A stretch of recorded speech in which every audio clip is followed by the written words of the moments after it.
여러분, 다니엘을 아시지요? 바벨론 포로로 잡혀갔지만은 하나님께 정직하게 바로 믿겠다고 뜻을 정해가지고 그 우상 음식을 목숨 걸고 거절했습니다. 그래서 하나님께 인정을 받아가지고 저번 주일날 제가 말씀한 것처럼 느부갓네살 왕의 꿈을 기도로 해석하지 않습니까? 위기를 당할 때 기도로 꿈과 해석을 해가지고 죽음을 면했던 것을 볼 수 있습니다. 그런데 그 꿈에 해석하는 가운데 네 번째 나라, 철의 나라, 로마 시대에 어떤 돌이 갑자기 나타나가지고 우상을 때리는데 우상이 넘어지면서 모두 바람에 다 날아가고 나중에 보니까 온 세상이 돌로 가득 찼다. 그렇게 이야기를 제가 했습니다. 그 돌이 무엇이라고 했습니까? 예수가 가득 찼다? 아니고 예수님이 오실 때까지 예수님이 오셔가지고 복음이 전파되어 하늘나라가 이 땅에 가득 찼다는 것을 말씀했다고 했죠. 그렇죠. 그래서 하늘나라가 완성될 때 예수님이 재림할 것을 우리에게 보여주는 말씀이다. 그렇게 이야기했죠. 그래서 오늘날에도 하늘나라는 안 갔지만은 하늘나라를 사모하는 사람들은 이것이 축복을 받는 계기예요. 먼저 그의 나라와 그의 나라를 구하며 뭐요? 하나님께서 먹고 입고 사는 모든 것 그런 걸 채워주겠다. 그래서 축복을 해주는 계기가 됐다고 그래요. 그 다음 또 하늘나라가 성령 안에서 우리 마음에 가득할 때 뭐요? 우리에게 의와 뭐요? 평강과 희락, 행복이 넘친다고 그랬고 하늘나라가 우리 속에 있어. 그리고 우리가 예수님 말씀한 대로 하늘나라가 우리에게 계속 임하기를 기도하면은 기도할 때마다 하늘나라가 우리에게 임해가지고 체험하게 된다. 그 이야기를 했죠. 이제 생각납니까? 그렇게 살아요. 하늘나라를 바라보고 살아야 돼요. 마지막 때 시대 사람들은. 내 교회가 부흥되고 또 내가 잘 먹고 잘 살고 그런 것도 중요하지만은 하늘나라가 이 땅에 이루게 하소서. 내 마음에 없어. 이런 기도는 굉장히 많이 할 필요가 있습니다. 그것을 다니엘이 보여줬습니다. 그리고 나중에 다니엘은 계속해서 높은 지위에 올라갔죠. 우리가 벨사살 왕 때도 총리가 되고 그 손으로 쓴 글자를 해석해줌으로 총리가 되고 그리고 그 벨사살 때에 메데 파사 연합군에 의해서 바벨론이 무너져 버립니다. 무너졌는데도 불구하고 그 다리오 왕 때 총리가 되었는데 그를 시기하는 사람들을 기도 못하게 막을 때도 끝까지 기도함으로 모여 그 적들을 다 물리치고 독보적으로 한 사람의 총리가 된 것이 바로 다니엘입니다. 그러니까 바벨론 때만 높임 받은 게 아니고 그 메데파사 때도 계속 총리가 됐다 이 말이에요.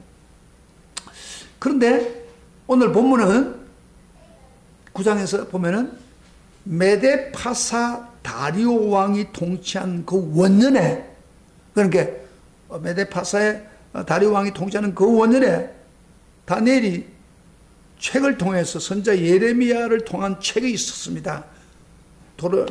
선자 예레미야가 세상 망할 것을 이스라엘이 망할 것을 이야기하면서 책을 남겼어요. 그 책을 그 다니엘이 읽으면서 그게 뭐라고 했냐면 이스라엘이 이렇게 항폐하고 무너진 것은 70년이면 끝인다. 그렇게 하겠어요. 70년이 끝나면 회복이 된다 하는 그 말씀을 기억을 했어요. 여기 보니까 70년이 거의 다 됐어요. 그래서 다니엘이 이스라엘 사람들이 지었던 죄를 대신해서 회개의 기도를 할 필요가 있었습니다. 그래서 금식하고 베옷을 입고 이스라엘 나라를 대신해서 회개하고 기도를 했습니다. 그것이 바로 다니엘 9장 4절부터 19절까지 제가 앞에 전다 읽었죠. 그 내용이 기록되어 있는데 그 내용을 한마디로 말하면 무슨 말입니까? 이스라엘 사람이 이렇게 바벨론에 잡혀가지고 폐허를 당하는 것은 우리 조상들이 죄를 지어서 그랬다는 것을 쭉 나열하잖아요. 나열하고 마지막 부분에 가서는 정말 주님 용서해 주세요. 정말 긍휼히 베풀어 주시오. 그렇게 기도를 하고 있죠. 우리 16절부터 19절 잠깐 일부분만 잠깐 같이 읽어봅시다. 시작. 주여 구하옵나니 16절입니다. 9장 16절 시작.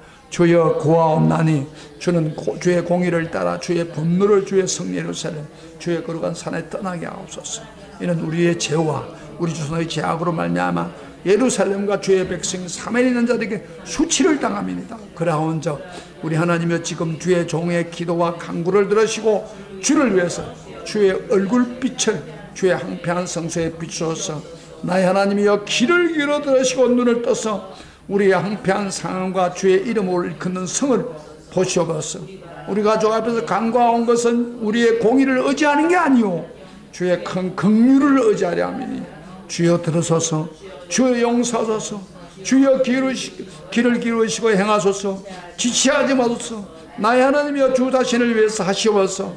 이는 주의 성과 주의 백성 주의 이름으로 일컫는 바 됨이니이다. 그러니까 한마디로 말해요. 우리가 너무 죄를 지어서 죄를 다 용서해 주시고 주님 긍휼을 베풀어 주시고 용서해 주옵소서 하고 다니엘이 백성을 대신해서 이스라엘 백성 전체를 대신해서 지금 하나님께 용서를 구하고 있는 거예요. 그랬더니 이렇게 긍휼을 베풀어 달라고 기도했더니 하나님이 응답을 했어요. 하나님의 천사 가브엘을 통해서 이스라엘의 미래, 이스라엘의 죄를 용서해 줄 뿐 아니라 이스라엘 백성들의 미래를 위해서 그 유명한 그 말세에 대한 이런 일의 기간을 정해주었습니다.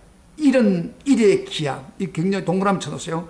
이런 일의 기한. 오늘 여기서 좀 제가 설교를 핵심적으로 좀 어렵지만은 풀어나갈 것입니다. 이런 일의 기한을 정했습니다. 이스라엘 백성을 위해서. 이거는 어떤 인간이 계획한 게 아니고 우주를 창조하신 하나님이 이스라엘의 미래를 바라보고 이런 일의 기한을 정해가지고 천사 가브엘을 통해서 미래에 일어날 것을 예언하고 있는 내용이에요. 이런 일이라는 말이 이 말세를 배우는 사람은 반드시 알아야 될 겁니다. 우리 한번 20절부터 24절 다시 한번 보겠습니다. 시작. 내가 이같이 말하여 기도하며 내 죄와 내 백성 이스라엘 죄를 자복하고 내 하나님 거룩한 산을 위해서 내 하나님 여호와 앞에 간구할 때 곧 내가 기도할 때 이전에 환상 중에 본 그 사람 가브엘 천사가요 빨리 날아와서 저녁 세사를 드릴 점에 내게 이르더니 내게 가르치며 내게 말하여 이르니 다니엘아 내가 이제 내게 지혜와 총명을 주려고 왔노라. 곧 내가 기도를 시작할 점에 맹령이 내렸으므로 이제 내게 알리려고 왔느니 너는 크게 은총을 입은 자라. 그러므로 너는 이 일을 생각하고 그 환상을 깨달으니라.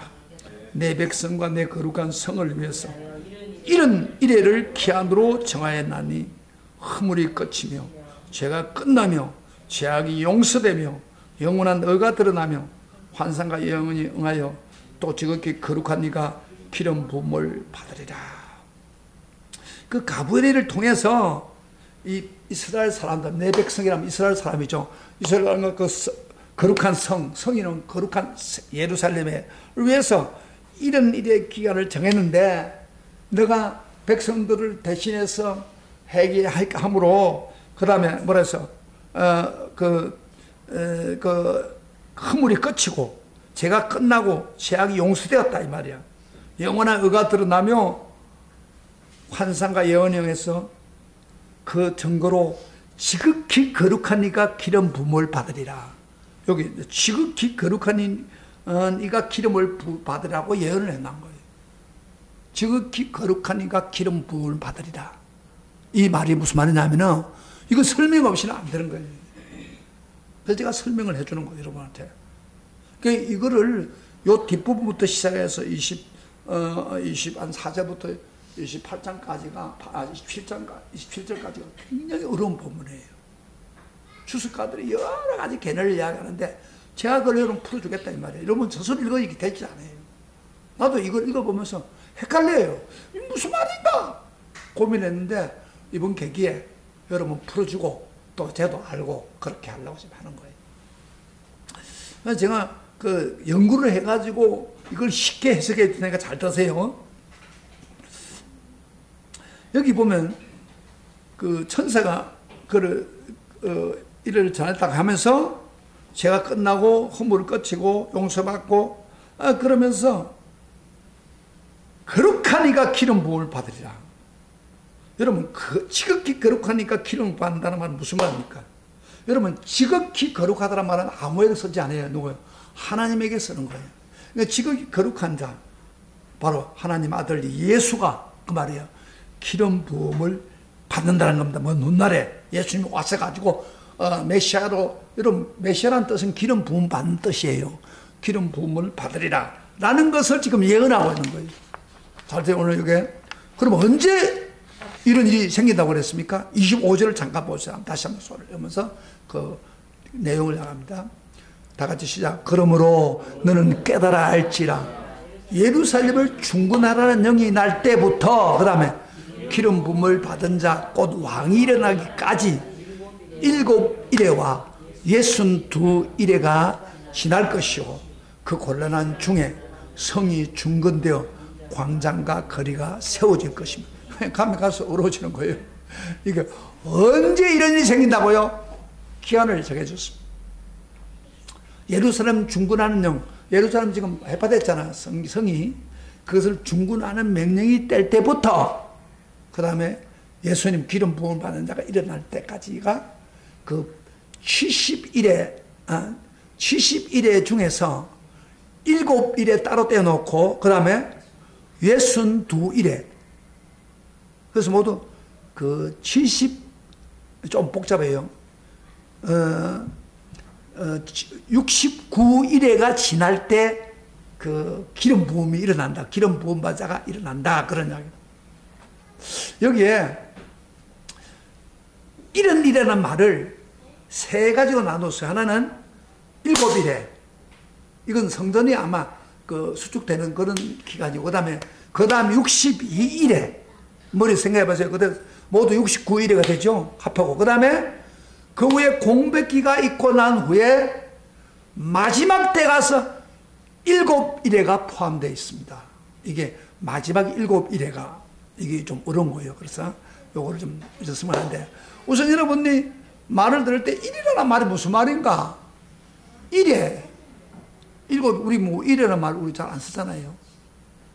근데 1이라는 말을 좀 제대로 알아야 됩니다. 그래서 히브리에 보니까 1이라는 말은 사부아라는 말이죠. 사부아.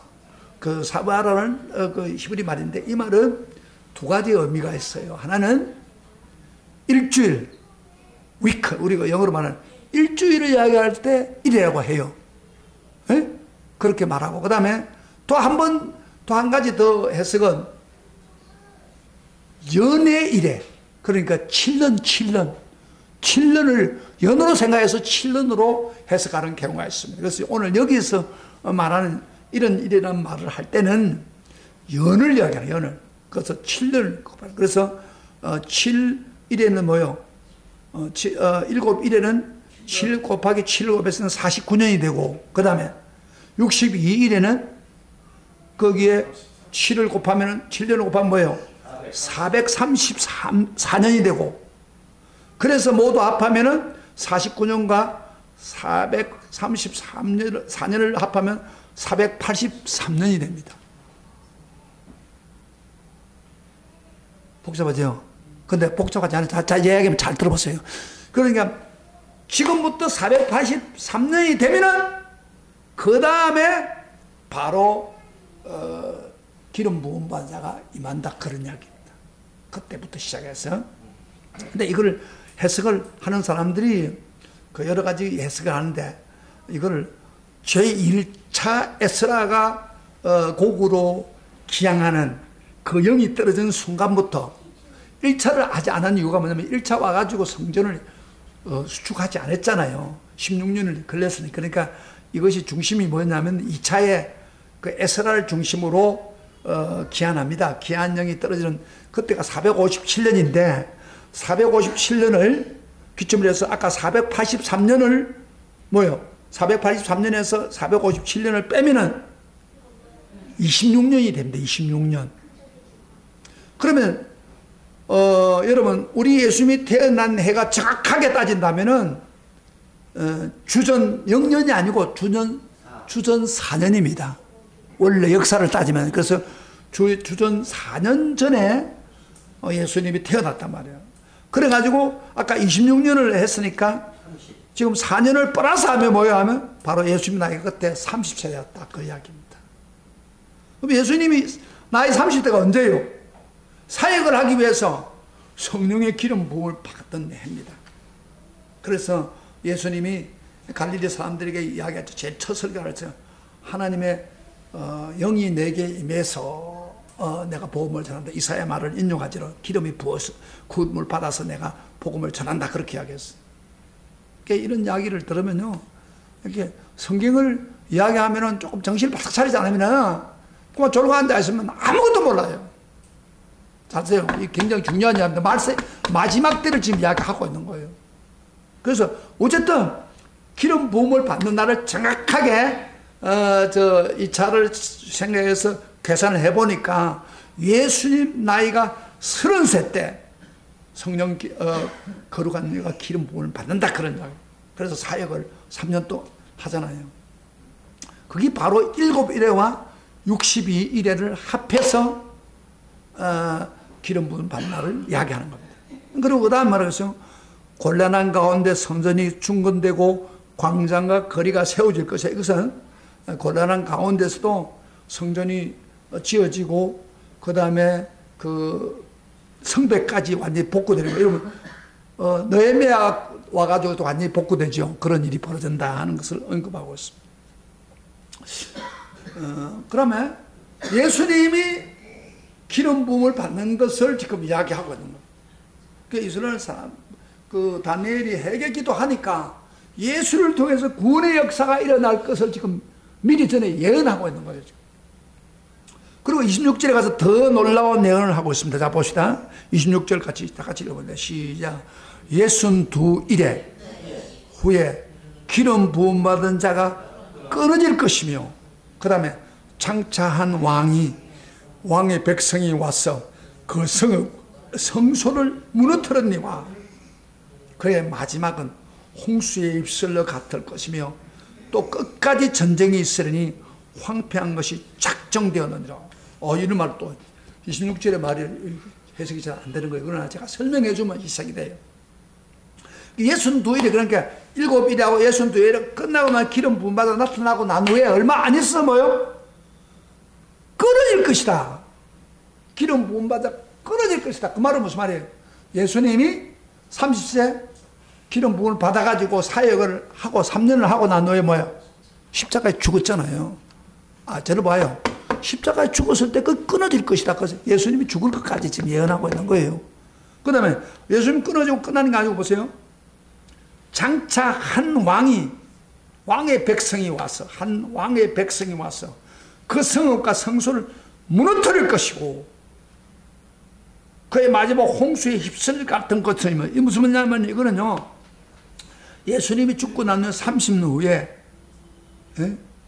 로마 장군 디도 장군이 58,000명의 로마 정규군을 거들고 와가지고 그 대적하고 있는 유대인들을 성을 회파시킵니다. 성전을 회파시킵니다. 이것은 예수님이 직접 이야기했어요. 성전을 바라보면서 성이 남지 않고 다 파멸되다 예수님 직접 예언했어요. 그대로 지금 이루어진 거예요. 그걸 여기에 다니엘서의 이야기를 하고 있다는 거예요. 성소를 무너뜨린다. 한 백성의 왕이 와서. 그래서 그때 당시에요. 역사를 보면은 유대인들이 110만 명이 확살을 당했습니다.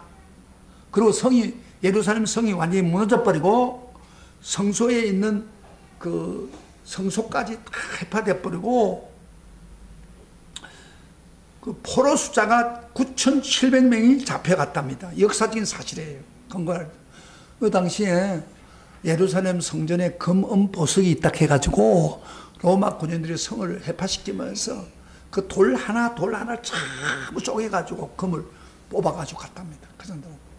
그 정도로 그 이스라엘 백성들이 완전히 그 파멸하는 것을 지금 예언하고 있는 거예요. 그러면서 그걸 보세요.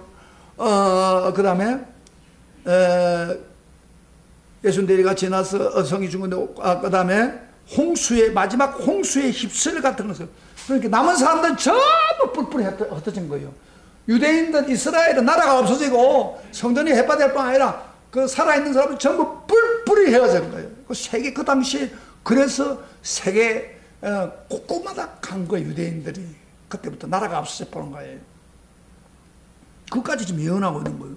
그 다음에 또 이렇게 말합니다. 유세를 갈라지고 끝까지 전쟁에 끝까지 전쟁이 있으리니 황폐할 것이 작정되었느니라.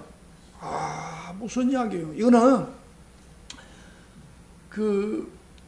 여러분요, 유대인들이 예수님이 왔는데 예수님을 메시아로 받아들이지 않음으로 해서 예수를 죽일 때 빌라도 그랬잖아요.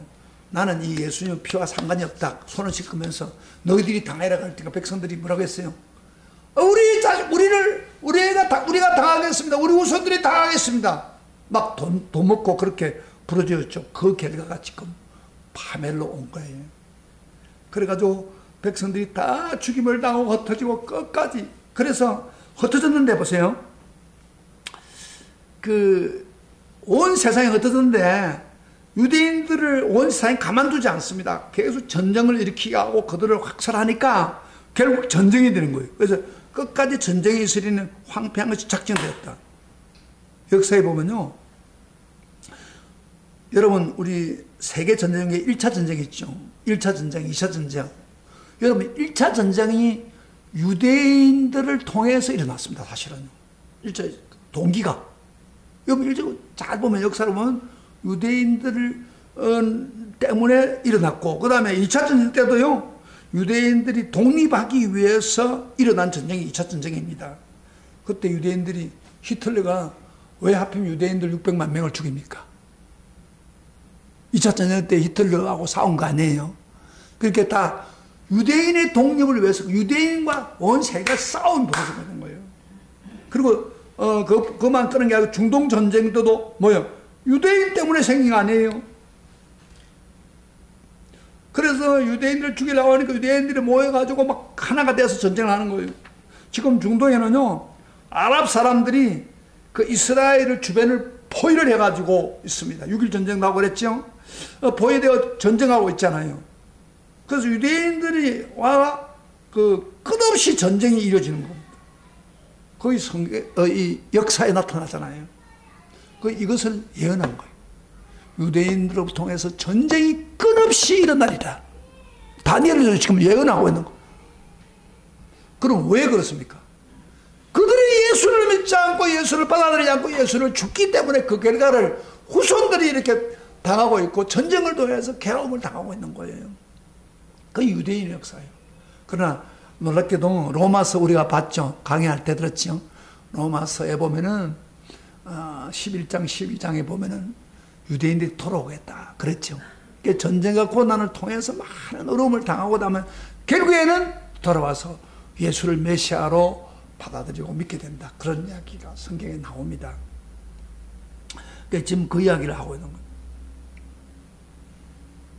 그 다음에 조금 더 어려운 거 27절 우리가 우선 다니엘부터 다 예언되어 있으니까 그걸 한번 풀어봅시다. 27절을 봅시다. 7일에 마지막 때 7일에 대해서 좀 보겠습니다. 마지막 27절 나가지 시작. 그가 장차 많은 사람들과 더불어 한 일해 동안의 언약을 굳게 맺고 그가 그 일의 절반에 제사와 예물을 금지할 것이며 또 포악하여 가정한 것이 날개를 의지하여 설 것이며 또 이미 정한 종말까지 진노가 황폐하는 자에게 쏟아지리라 하니라. 그런데요, 26장과 27장 사이에 많은 성경학자들이 그 중간에 큰 공백기가 있다는 거예요. 큰 공백기가 있는데 이구동설을 그렇게 말해요. 근데 27절은 무슨 이야기냐면 마지막 일에, 아까 이야기했죠. 마지막 일에 일어나는 이야기예요. 여기 보세요. 거기 그라는 말이 누군가 한번 보세요. 다시 한번 읽어보면서 그가 누구를 가르치는가 봅시다. 다 같이 시작. 그가 장차 많은 사람들과 더불어 한 일해 동안에 언약을 굳게 맺고 그 다음에 그가 그 일의 절반에 제사와 예물을 금지할 것이며 또 포악하여 가정한 것이 날개를 의지하여 설 것이니 이미 정한 종말까지 진노가 황폐하는 자에게 쏟아지리라. 무슨 이야기입니까? 그가 누구예요? 어떤 사람은 예수님이라고 그러는데 예수님이 아닙니다. 그가 장차 많은 사람들과 더불어 언약을 맺어가지고 뭐 했어요? 제사와 예물, 이스라엘에 드리는 제사 예물을 금지하고 포악하고 가정한 날개를 의지하고 선다는 이 말을 볼 때 예수님이 아니고 바로 적 그리스도가 존재를 말하고 있습니다. 마지막 때 나타난 적 그리스도. 그래서 이 사람들은 포악하고 가정하고 날개를 의지하여 선다는 말은 무슨 말이냐면은 그 가정한 것이 날개를 의지한다. 이 말 좀 어려운 말이지만 우상, 가정한 것이 우상입니다. 우상을 섬기는 것을 뒤엎을 것이다. 뒤엎어서 날개를 펴는 것처럼 된다. 그런 이야기입니다. 바로 사탄이 우상을 가득하도록 장려한다는 것입니다. 우리 예수님도 그런 이야기 했죠. 요 마지막 날을 예언하면서 마태복음 24장 15절부터 16절에 이런 말 하겠습니다. 우리 예수님이 다니엘서를 인용해가지고 마지막 걸 이야기할 때 이렇게 하겠습니다. 한번 찾아봐요. 마태복음 24장 15절부터 16절. 다가 찾아보세요. 시작. 그러므로 너희가 선지자 다니엘의 말한 바 멸망에 가증한 것이 거룩한 곳에 선 것을 보거든 그때 유대에 있는 자들은 산으로 도망하라. 예수님이 그랬어요. 선지자 다니엘에게 말한 멸망에 가증한 우상이죠. 가증한 것이 거룩한 곳에 선 것을 보거든 너희들은 피하라. 그런 이야기. 이거예요. 한마디로 말해서 마지막 때에 적 그리스도가 우상 섬기도록 막 해서 조상한다는 것을 이야기하는 겁니다. 우리가 요한계시록 배울 때 이 말 안 봤습니까? 요한계시록에 사탄의 졸개 누구요? 둘이죠. 하나는 뭐요? 적 그리스도. 하나는 뭐요? 거짓 선지자들이 우상을 만들어 놓고 사람들을 유혹하고 핍박하면서 666 숫자를 받아야 매매하게 하는 거예요. 우상을 섬기게 하는 거죠. 한마디로 우상을 섬기게 하는 거예요. 바로 이런 일을 지금 여기서 예언하고 있는 거예요. 자, 요한계시록과 연결시면 이게 쫙 머리에 들어옵니다. 그런데 이런 664조를 받아서 애매하고 우상 섬기게 해가지고 이렇게 일을 하는 것 하면서 그 다음에 마지막 부분을 봅시다. 거기에 보면은 27절 마지막 부분에 이미 정한 종말까지 진노가 황폐하게 하는 자에게 쏟아지리라. 무슨 이야기입니까? 종말 앞전에 이런 우상을 조장하고 적거리다가 또는 거짓거리다가 막 판을 치면서 죄를 짓게 만들고 사람을 유혹하고 핍박할 때 그게 많은 사람이 몰려간다 이 말이야. 그럴 때 하나님이 마지막 때 분노를 쏟아부은다 그 이야기죠. 정한 종말까지 진노가 황폐하게 하는 자에게 쏟아내린다. 그 말은 우리가 잘 알죠. 그게 바로 뭐예요? 요한계시록에 7 대접지향. 그러니까 우상과 사탄들에게 쏟아부는 게 7 대접지향이라고 하잖아요. 그것을 그대로 쏟아부는 거예요. 일치되는 거예요. 벌써 다니엘에 나온 예언과 요한계시록이 너무 일치되는 거예요. 그래서 쏟아버려가지고 나중에 주님께서 백마를 타고가지고 완전히 그걸 점령해버리고 그들을 무적행에 지배했잖아요. 그 요한계시록 아닙니까? 근데 놀라운 사실은 이거를 예수님이 오기 전 500년 전에 다니엘이에요. 다니엘이 민족을 해서 기도할 때에 그 마지막 계시를 쫙 펼쳐준다는 거예요. 그래서 71회를 정해가지고 이렇게 보여주고 있는 것을 볼 수 있습니다. 놀라운 사실 아닙니까? 잘 봐요. 성경의 다니엘서는 예수님보다 오기 전 500년 전에 기록된 그 말씀이 얼마나 위대하기에 메시아가 올 것을 이야기하고 또 메시아가 끊어질 것을 예언하고 그 다음에 그 디도 장군이 와가지고 로마 군인이 와가지고 성과 그 성읍을 다 멸망시킬 것을 예언하고, 그리고 마지막 때는 적 그리스도 나타나가지고 우상 덩어리가 되어서 막 하다가 결국에 하나님 진노를 받는 것을 자세히 이야기하고 있는 거예요. 이렇게 어렵다는 거, 이게 그만 읽어가지고 몰라요. 이제 설명을 다 해주니까 여러분 잘 들은 사람은 이 말이구나. 여러분, 하나님 말씀이 위대하지 않습니까? 예? 이스라엘 사람들 다니엘의 그 해결기도를 하니까 다니엘에게 미래에 유대인들이 일어날 일을 쫙 펼쳐주는 거예요. 그대로 이루어지고 있는 거예요. 지금 역사에 그대로 지금 이루어지고 있는 거예요. 그래서 마지막 때는요, 유대인들이 막 고생하다가 결국 유대인들의 회개 운동이 벌어지면은 예수님이 그때 재림하는 거예요. 역사적인 감정입니다. 그래서 우리는 이 말세의 성도들 꼭 해야 될 두 가지를 꼭 기억했어요. 하나님 말씀 자체가 완전히 그 말씀 그대로 이루어진다는 겁니다. 우리 예수님이 그런 말 했죠. 마태복음 5장 18절에 진실로 내가 너에게 이르노니 천지가 없어지기 전에는 율법의 1.1획도 결코 없어지지 않고 다 이루어지자. 그래서 우리 말세의 성도들은요, 제일 중요한 거는 하나님 말씀을 정확하게 붙들고 그대로 이룰 것을 믿고 말씀 중심의 신앙을 가져야 바로 우리가 천국 백성이 되는 거예요. 말씀을 정확히 알아가지고 그 말씀대로 이룰 것을 믿고 붙들고 나가는.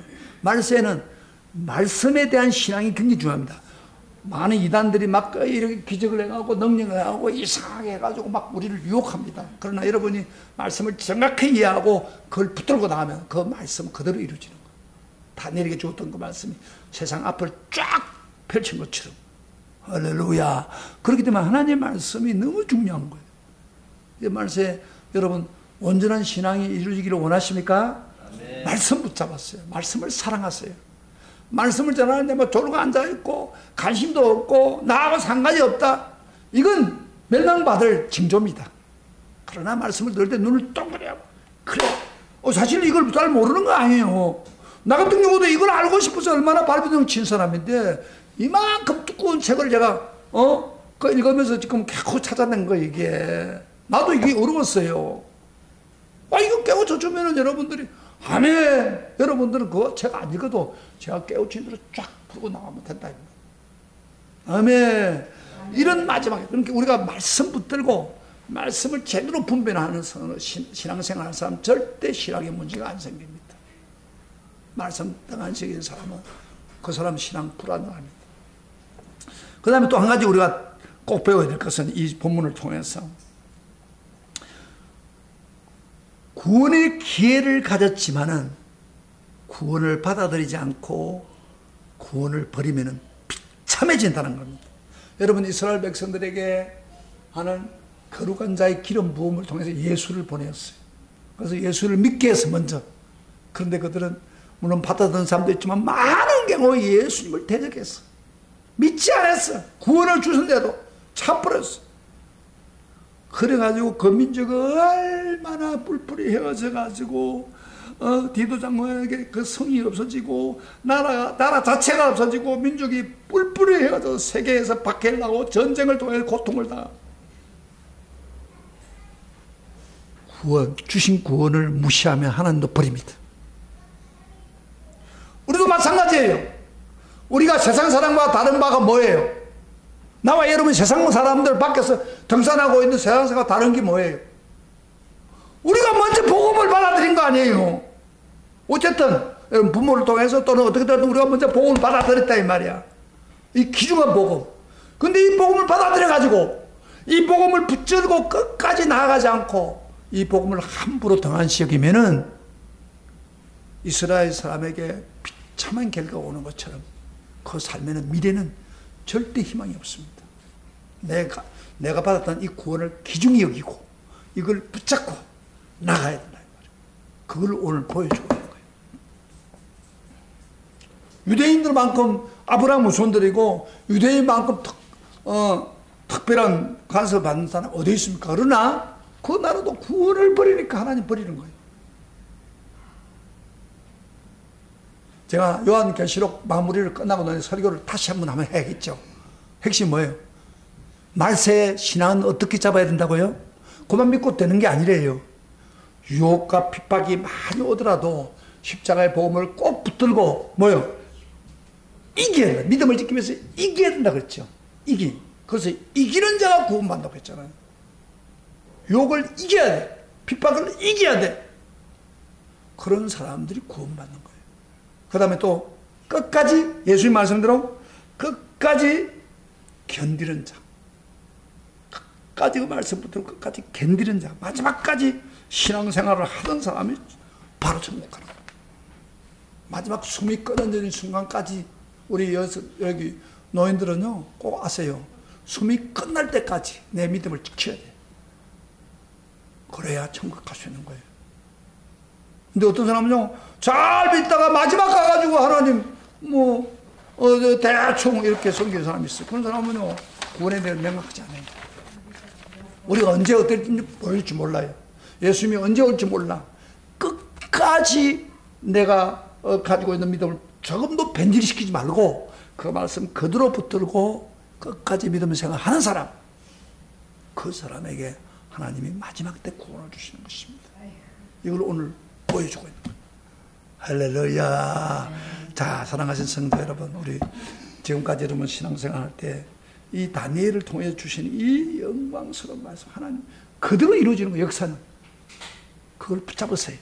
그리고 이 말씀을 믿음을 지키기 위해서 구원을 잡기 위해서 끝까지 변질되지 않고 유혹과 핍박을 견뎌 나간다면 나와 여러분의 영원한 구원이 이루어질 줄 믿습니다. 그런 축복 있기를 주의 이름으로 축원합니다. 축원합니다. 자, 오늘 우리 믿음